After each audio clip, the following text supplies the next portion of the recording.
Now, normally on this show, we love to champion Australian films, and there is a brand new Australian film out in cinemas right now called Buckley's Chance, and I would love to champion this film, but unfortunately, this film has too many flaws that I simply couldn't overlook. The film comes from director Tim Brown, who has made a name for himself in Canada and the United States over the years, making a bunch of, I guess, what would be best be described as B-grade films. Now, he dreamed about coming to Australia and making a film here in the Australian outback, and he has done that with Buckley's Chance, which is a film that centres around a young boy, Ridley, played by Millen Birch, and his mother, Gloria, played by Victoria Hill. Now, they travel to Australia after the death of his father and her husband to seek out the life that the grandfather, Spencer, played by Bill Nye, has made for himself here in Australia in the middle of the outback. Now, when they first arrive, Ridley doesn't want to be in Australia at all. He wants to know more about his father, but he just hates the idea of being in Australia. And it's only once he kind of starts spending time with Spencer that he begins to realise that perhaps there is more to Australia than what he has been led to believe.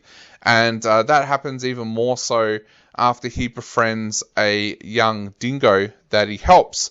But things take a really dramatic turn when the men who have been trying to force Spencer to sell some of Buckley's Chance, the cattle station that he owns, decides that they are going to scare him off the property, and they end up kidnapping Ridley. Now, it's very obvious from watching Buckley's Chance that Tim Brown wanted to make the next Red Dog. There is so much about this movie that makes it feel like it wants to be Red Dog, but unfortunately it is nowhere near as good as the Bring It Red Dog.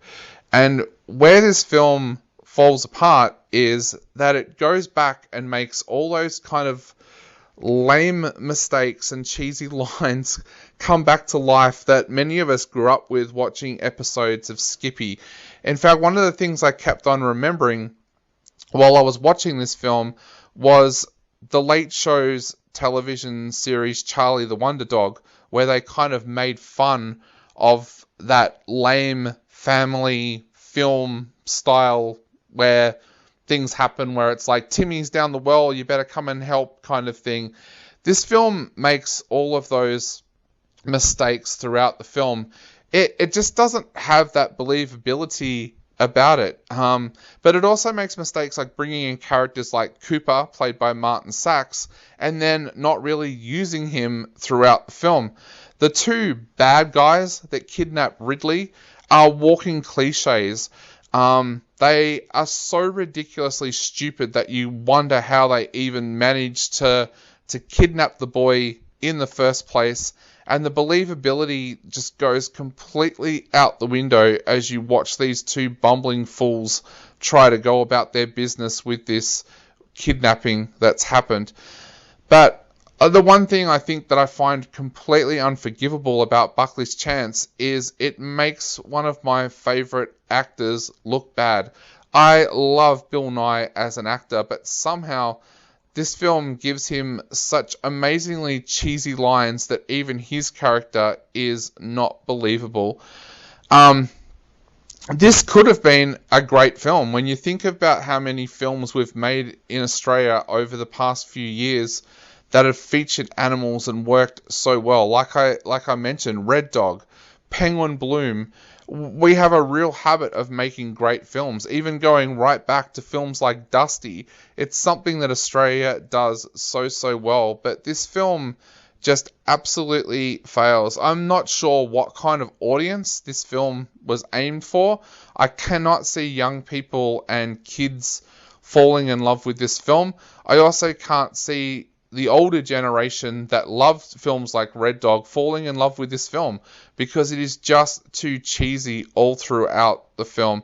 Now, I will give credit to some of the cast. I have to say that young Milan Birch does his best to try and save this film. He has some amazingly touching scenes with the dingo throughout this film. And if the film had kind of based itself more on that relationship and kept to that relationship more, it probably wouldn't as be one of the films that you kind of want to avoid like the way it is.